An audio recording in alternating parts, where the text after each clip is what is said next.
दलित समाज के साथी हमको पहचान लिए और बोला जिग्नेश भाई जय भीम। भोपाल में कहां से जय भीम आया? तो बोले आप गुजरात से हैं, हम आपको फॉलो करते हैं सोशल मीडिया में और इसीलिए आपको जय भीम कहा।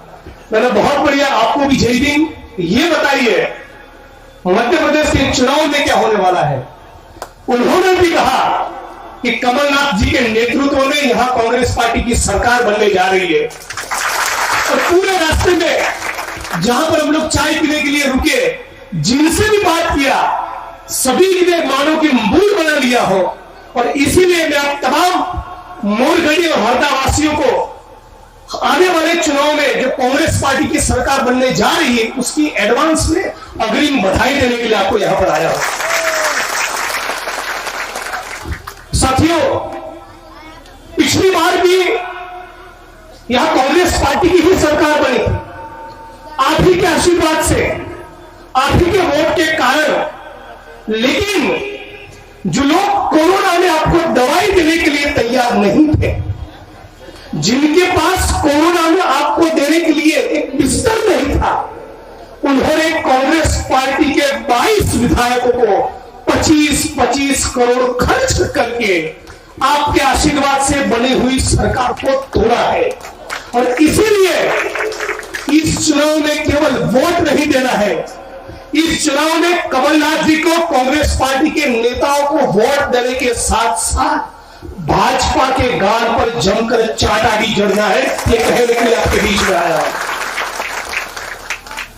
आज साथियों, आप ज्यादातर लोग गरीब समुदायों से, कोई दलित है, कोई पिछड़ा है, कोई आदिवासी है, कांग्रेस पार्टी के सिपाही वरिष्ठ नेता भी है। हम लोग देख रहे हैं कि आज इस मुल्क में आरएसएस और भाजपा के लोग बड़े बेचैन हैं। वो चाहते हैं कि हर कीमत पर डॉक्टर भीमराव बाबा साहब अम्बेडकर के द्वारा लिखा हुआ संविधान, जो सबसे बड़ा कानून है, उस संविधान को खत्म किया जाए। तो क्यों खत्म करना चाहते हैं? क्योंकि यही संविधान है जिसने आदिवासी को, जिसने दलित को, जिसने गरीब को, जिसने पसीना बहाने वाले मजदूर को आत्मसम्मान दिया। यही वो संविधान है जिसने ये कमल जैसे लोगों के सामने सीना तान कर खड़े रहने का आपको साहस दिया। और ये जब संविधान लिखा गया तब आरएसएस के मनुवादी लोगों ने ये कहा, और मैं अपनी घर की बात नहीं कह रहा हूं, दस्तावेजों में है, किताबों में ये बात कैद है, ये कहा कि हमें डॉक्टर भीमराव बाबा साहब अम्बेडकर का संविधान नहीं चाहिए। क्या चाहिए? मनुस्मृति चाहिए। जिस मनुस्मृति में लिखा है कि आदिवासियों को, महिलाओं को, दलितों को कुछ ना जाए, ये मनुस्मृति का संविधान चाहते हैं। इन लोगों ने बेशर्मी के साथ किसी जमाने में यहां तक कह दिया कि डॉक्टर भीमराव बाबा साहब अम्बेडकर के संविधान को समुद्र में फेंक देना चाहिए। ये उनके असली संस्कार है।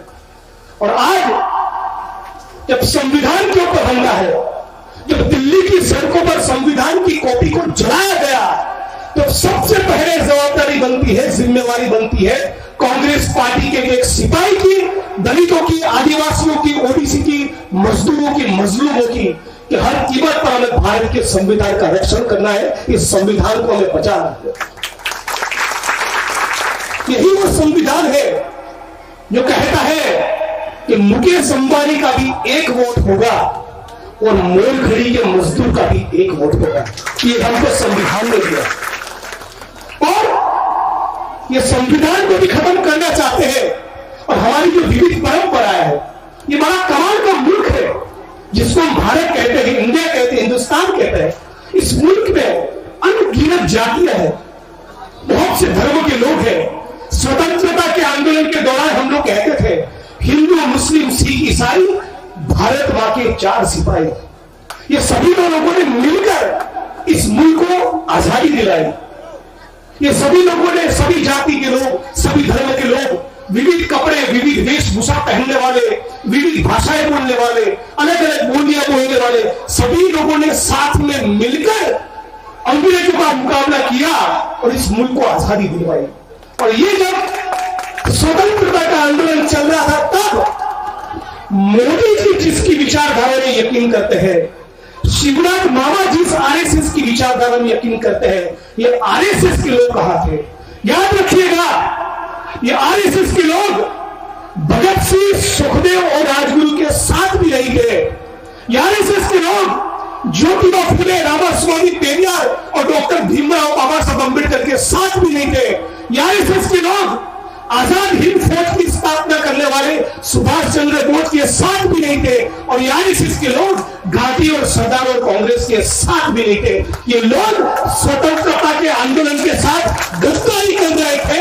ये गद्दार लोग हैं और यही गद्दार लोग चाहते हैं कि डॉक्टर बाबा साहब अम्बेडकर के संविधान को कुचला जाए, इसको खत्म किया जाए।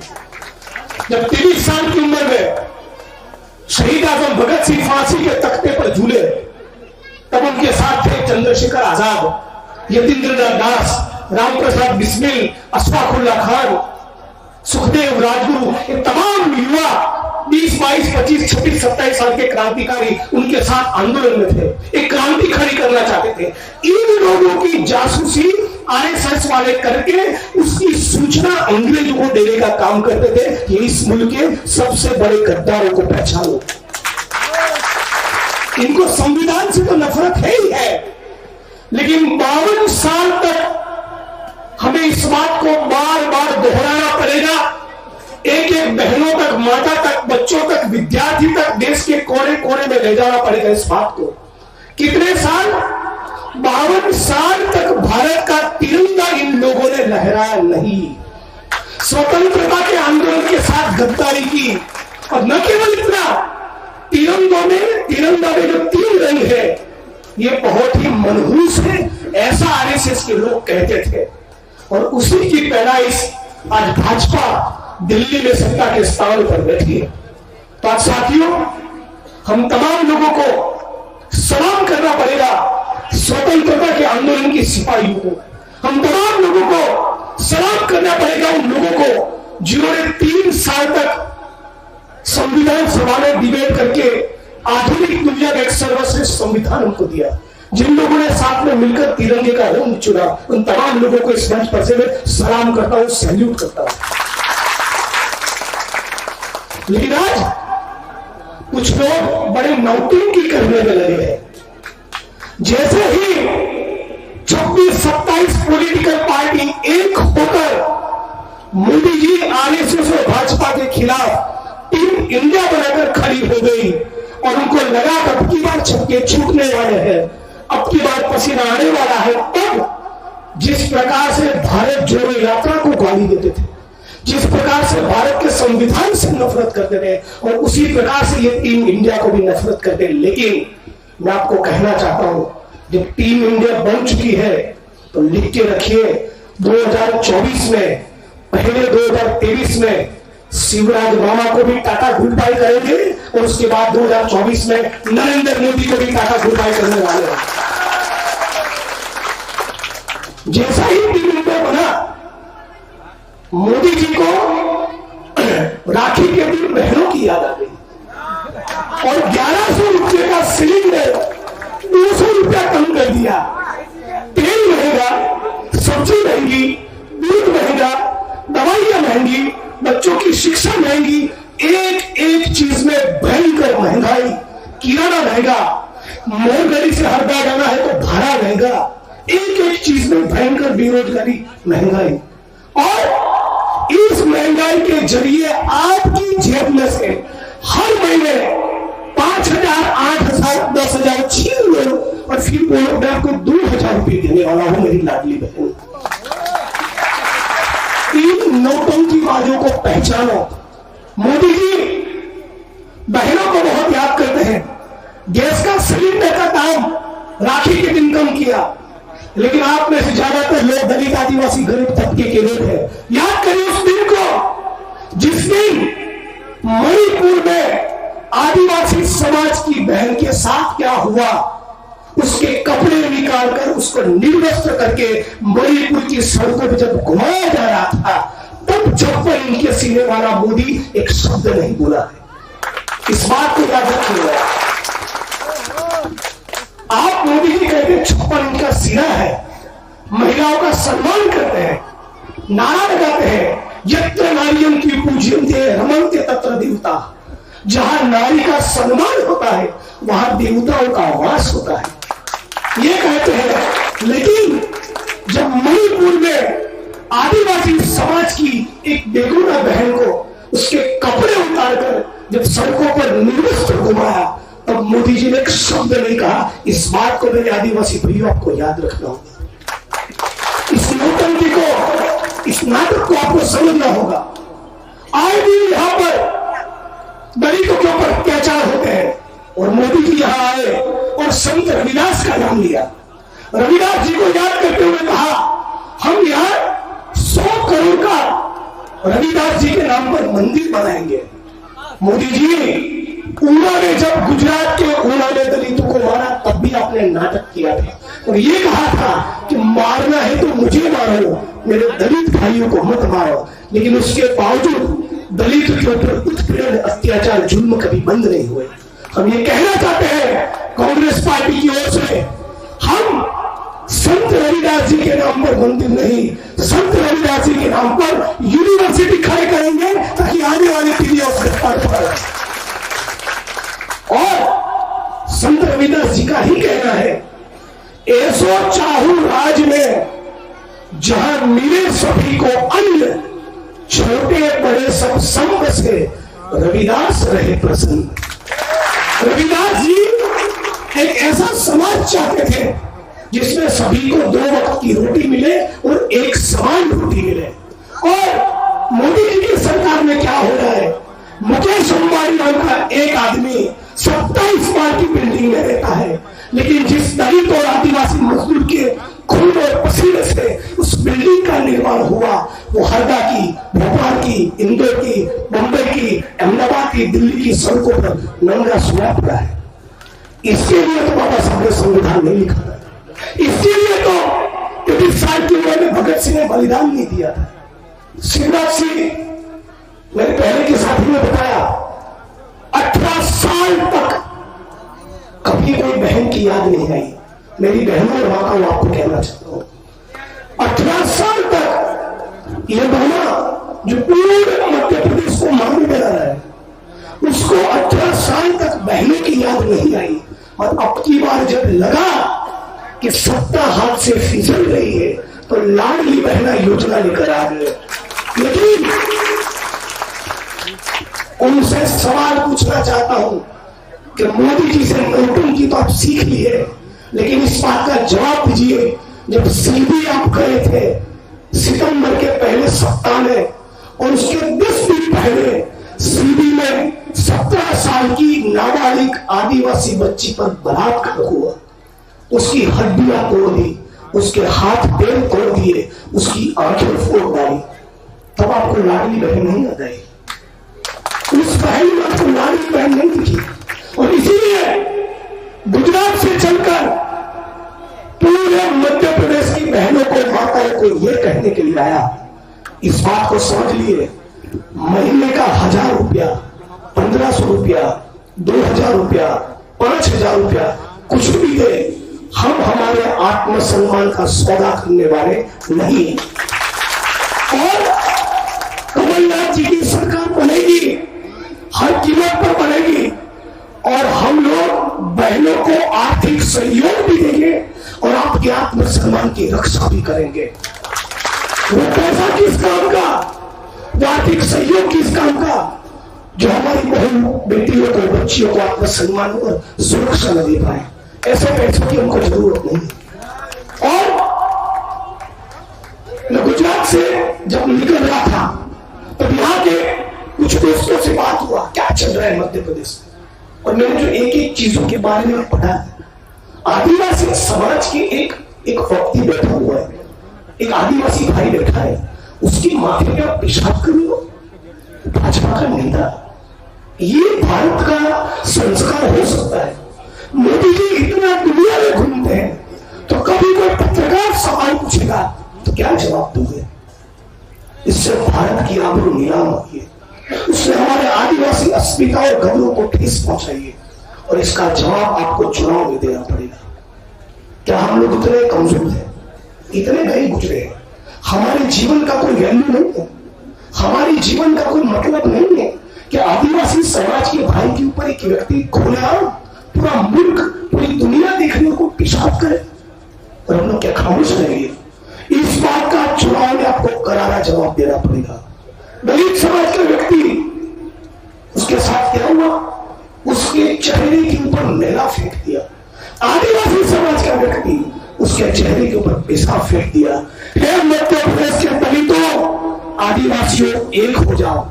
हमारे पास खोने के लिए कुछ नहीं है। आप यदि एक हो गए तो शिवराज सिंह जैसे कई शकुनी और कई लोगों को हम लोग ठिकाने लगाएंगे। और हरदा में मैं कब से सुन रहा हूं, एक व्यक्ति इतने 20 सालों से आपके ऊपर राज कर रहा है। इतनी चोरी किस बात की चोरी है भाई? हम लोग तुम्हारे मोदी और अमित शाह के खिलाफ लड़ रहे हैं। और इस बात को समझ लो, यहां का नेता जो यहां मंत्री बन के घूम रहा है और उसका बेटा फोन करके किसी को मां बहन की गाली दे रहा है, आप खामोश रहेंगे? आप खामोश रहेंगे? यदि मैं गलत नहीं हूं तो यहां तक कहा था उसने फोन करके कि बलात्कार किया जाएगा। ये भारत की संस्कृति नहीं हो सकती। ये भाई कुछ कहना चाहते हैं? वो गाली जिग्नेश भाई इसमें से दी थी कि उनकी मिसेस श्रीमती रेखा पटेल के 36,000 का कर्ज माफ कमलनाथ जी ने किया था। कितने का?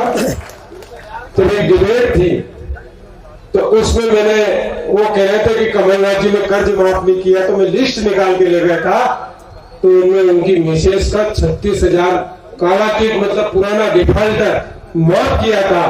वो मुझे तो नहीं, सुग्राम भाई को जरूर मॉडर्न की गाली जरूर मिल थी, क्योंकि वो गरीब था इसके लिए।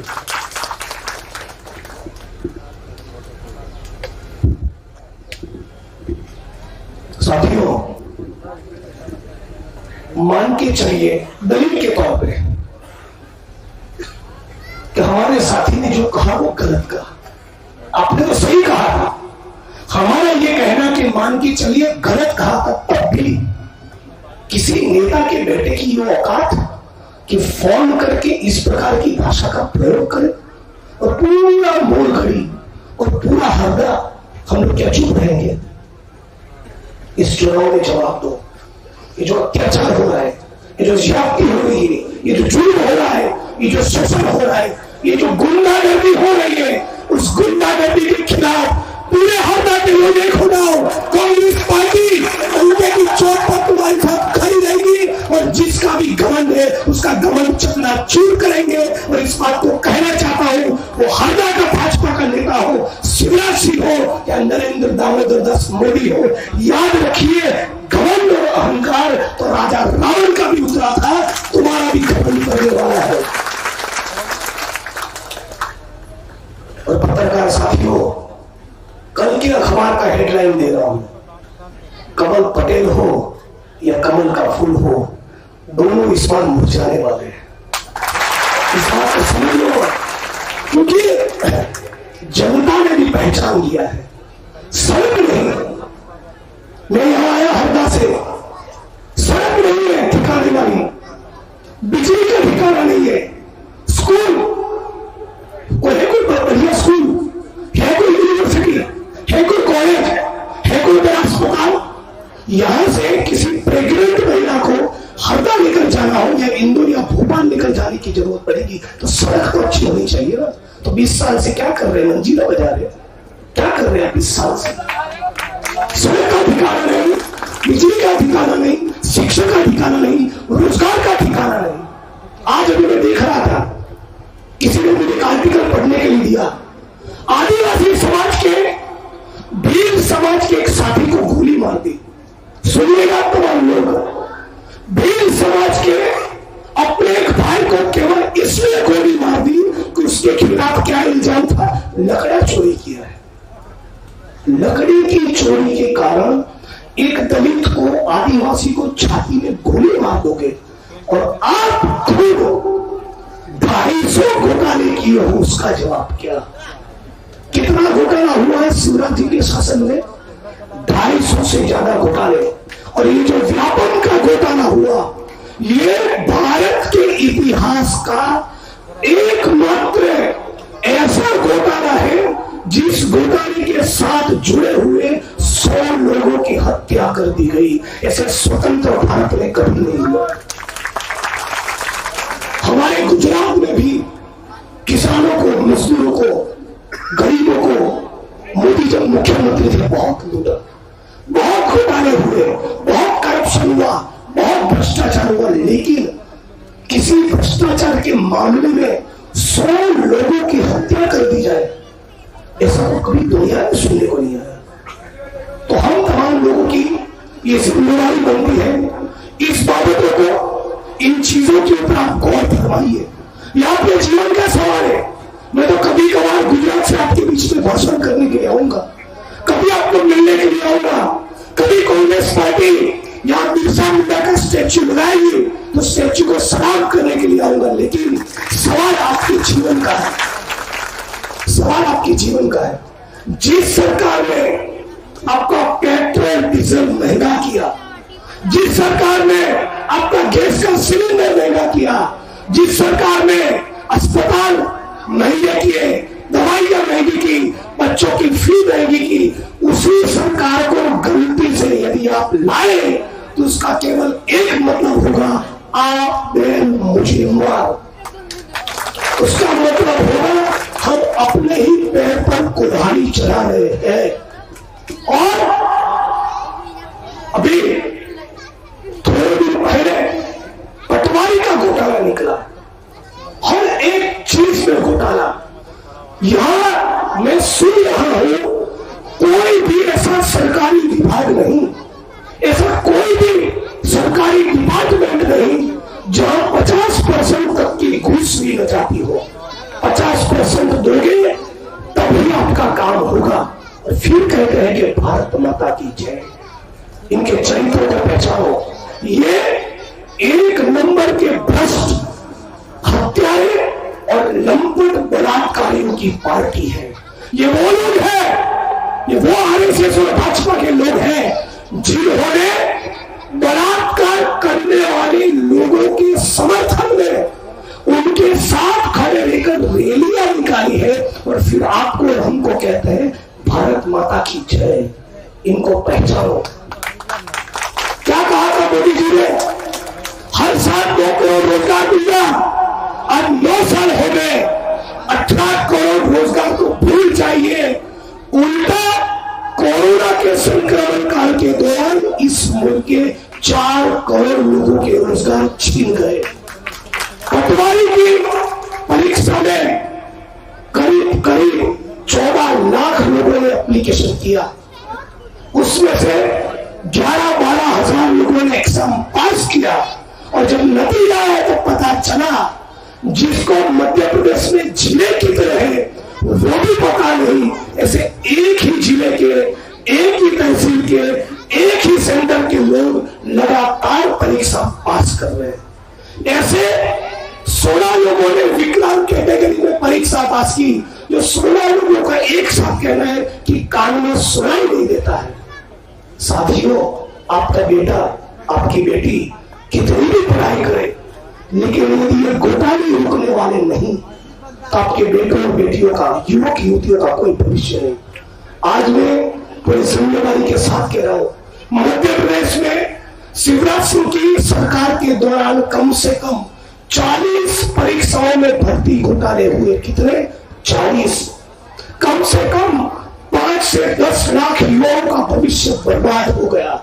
ये लोग आपको कहीं के नहीं छोड़ेंगे और ये लोग आपके बेटों के हाथ में, ये आरएसएस और भाजपा वाले आपके बेटों के हाथ में तलवार और त्रिशूल देंगे और कहेंगे कि लड़ो, और उनके खुद के बेटों को प्रदेश में भेजेंगे।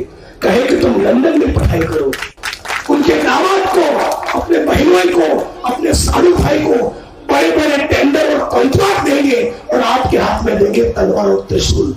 हमको कहना है, हमें हमारे हाथ में बिरसा मुंडा का फोटो चाहिए, हमें हमारे हाथ में डॉक्टर बाबा साहेब अम्बेडकर का संविधान चाहिए, हमें हमारे हाथ में कलम चाहिए, तलवार और त्रिशूल नहीं चाहिए। और आज जब आपके बीच में गुजरात से चलकर आया हूं तब एक बात कहकर जाऊंगा और इसी बात के साथ मैं अपनी वाणी को समाप्त करूंगा। आप तमाम लोग इस बात को याद रखिएगा, आने वाले दिनों का इतिहास आपको और हमको सवाल पूछने वाला है। ये सवाल पूछेगा कि जब सीधी में आदिवासी समाज के एक व्यक्ति के ऊपर पेशाब किया गया, जब सीधी में 17 साल की नाबालिग आदिवासी बच्ची के साथ बलात्कार करके उसकी आंखें फोड़ दी, जब दलितों पर, आदिवासियों पर, महिलाओं के ऊपर इतना जुल्म हो रहा था, तब आप मोदी और मामा की सरकार के खिलाफ लड़ाई लड़े थे कि नहीं? ये सवाल आपको इतिहास पूछने वाला है। मैं ऐसा मानता हूं, युवा साथियों, आपको खास कहना चाहता हूं, ये फांसीवाद का दौर है, ये आरएसएस और भाजपा के खिलाफ एक लड़ाई लड़ने का वक्त है। यदि इस परिस्थिति में भी आपने मोदी की पुलिस की एक लाठी नहीं खाई तो आपकी जवानी का कोई मतलब नहीं। यदि इस परिस्थिति में भी आपने मोदी और शिवराज मामा की पुलिस की लाठी नहीं खाई, एक मुकदमा दर्ज नहीं हुआ, 2-4 दिन जेल में नहीं रहे, तो आपके जीवन का कोई मतलब नहीं है। साथियों, उठ खड़े हो जाओ। इस मुल्क का दलित और आदिवासी कौन है? मजदूर है, अपना खून और पसीना बहाता है, केमिकल की फैक्ट्रियों में है, ईंटों के भट्ठों में है, कंस्ट्रक्शन की साइट में है, खेत खलिहानों में है, माइनिंग में है। ये सारा निर्माण हम लोगों ने किया है, हमारे खून और पसीने से भारत का निर्माण हुआ है, और हमको डरा रहे हो? ए मामा, तेरे जैसे बहुत देखे, मामा तेरे जैसे बहुत देखे। और मोदी और मामा दोनों की घर वापसी करो, यही इस दल का सबसे बड़ा कर्तव्य है, और आने वाली पीढ़ी हमको माफ नहीं करेंगे। साथियों, आखिर में आप तमाम लोग इतनी गर्मी, इतनी बारिश, उसके बावजूद यहाँ पर बैठे हैं, आप तमाम लोगों को आखिर में एक ही अपील करता हूं, जब चुनाव आए ना, तब कांग्रेस पार्टी का जो भी प्रत्याशी है, अपना भाई है, अपनी बहन है, ये मानकर काम करना।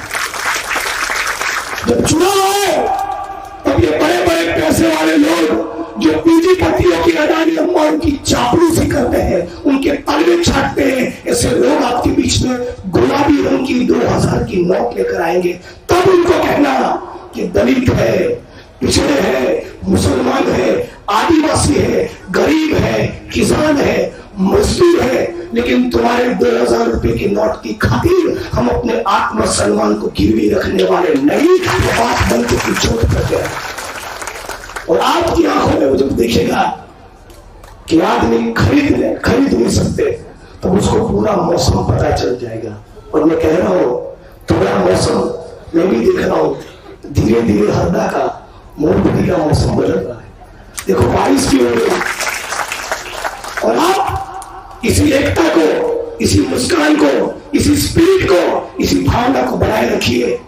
बड़े तगड़े मार्जिन के साथ कांग्रेस पार्टी की मध्य प्रदेश में सरकार बनेगी, और कम से कम 1.5-2 लाख तक के आदिवासी दलित समाज के जंगल जमीन के पट्टे जो पेंडिंग है, उस एक एक पट्टे का निकाल का काम होगा, एक एक पट्टे का निकाल का काम होगा।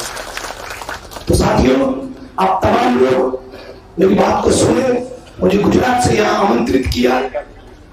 ये साथी चाहते हैं कि घोटालों का लिस्ट में पढ़ूं। मैं और एक बार कहना चाहता हूं कि नरेंद्र मोदी साहब और शिवराज सिंह चौहान साहब कहते हैं कि आजादी का अमृत काल चल रहा है। मैं बताना चाहूंगा मोरगढ़ की इस धरती से कि आजादी का कैसा अमृत काल चल रहा है। एक आदिवासी भील समाज के व्यक्ति को लकड़ी की चोरी के इल्जाम में उस पर गोली मार दी जाती है, और दूसरी तरफ कितनी चोरी, कितना घोटाला, पोषण आहार घोटाला 15,000 करोड़, आंगनबाड़ी नल जल घोटाला 9,500 करोड़, शालात्य की पानी का घोटाला 1,000 करोड़, मिड डे मील का घोटाला 12,000 करोड़, गणवेश का घोटाला 600 करोड़, सर्व शिक्षा अभियान का घोटाला 2,000 करोड़, 100 करोड़ का घोटाला स्मार्ट क्लास का, व्यापक का घोटाला 10,000 करोड़, कौशल विकास योजना का घोटाला 3,000 करोड़, पैरामेडिकल छात्रवृत्ति का घोटाला 2,500 करोड़, नर्सिंग का घोटाला 2000 करोड़, पटवारी भर्ती योजना का घोटाला 800 करोड़, बिजली का घोटाला 90,000 करोड़, जल जीवन मिशन का घोटाला 10,000 करोड़, आरटीओ का घोटाला 25,000 करोड़, टोल घोटाला 15,000 करोड़, शराब का घोटाला 80,000 करोड़, अवैध खनन का घोटाला 50,000 करोड़, ई टेंडर का घोटाला 3,000 करोड़, सीमेंट निर्माण का घोटाला 11,000 करोड़, 11,000 करोड़। आप सोचिए, ये पैसा जो आपका लूटा है वो मोदी जी की जेब का नहीं, आपके हमारे जैसे गरीबों का, कमजोरों का, मजदूरों का खून और पसीना। इसका हिसाब यदि आप नहीं करेंगे तो आने वाली पीढ़ी कभी माफ नहीं करेंगे। इन्हीं शब्दों के साथ मेरी बात को विराम करता हूं और यही कहूंगा कि यहां का नेता जो बहुत हिटलर सही कर रहा है, इस बात को याद रखिएगा, जो हिटलर की चाल चलेगा वो हिटलर की मौत मरेगा। इस बात को याद रखिएगा। और कोई भी गुंडा और बदमाश हो उसको कह दो, ये धरती अपने आप की नहीं किसी के बाप की। जय भीम, जय जोहार, इंकलाब जिंदाबाद। मैं कहूंगा लड़ेंगे, आपको पूरी ताकत के साथ कहना है, जीतेंगे कहेंगे ना, लेकिन दोनों हाथ खड़े करके कैसे लड़ेंगे, ये आवाज तो हृदय भी नहीं जाएंगी, भगवान पहुंचाएंगे भाई। लड़ेंगे, लड़ेंगे। मैं कहूंगा ये धरती अपने आप की, आपको कहना है नहीं किसी के बाप की। समझ जाएगा वो कभी दोबारा समझ जाएगा। ये धरती अपने आप की, ये धरती अपने आप की, ये धरती अपने आप की। इंकलाब, इंकलाब। अभी तो ये लड़ाई है, आगे और लड़ाएंगे, लड़ेंगे, जीतेंगे, कांग्रेस पार्टी की सरकार बनाएंगे। बिरसा मुंडे, शहीद आजम भगत सिंह, स्वतंत्रता के सेनानी और डॉक्टर भीमराव बाबा साहब अम्बेडकर के सपनों का मध्य प्रदेश, गुजरात और पूरा मुल्क बनाएंगे। जय भीम।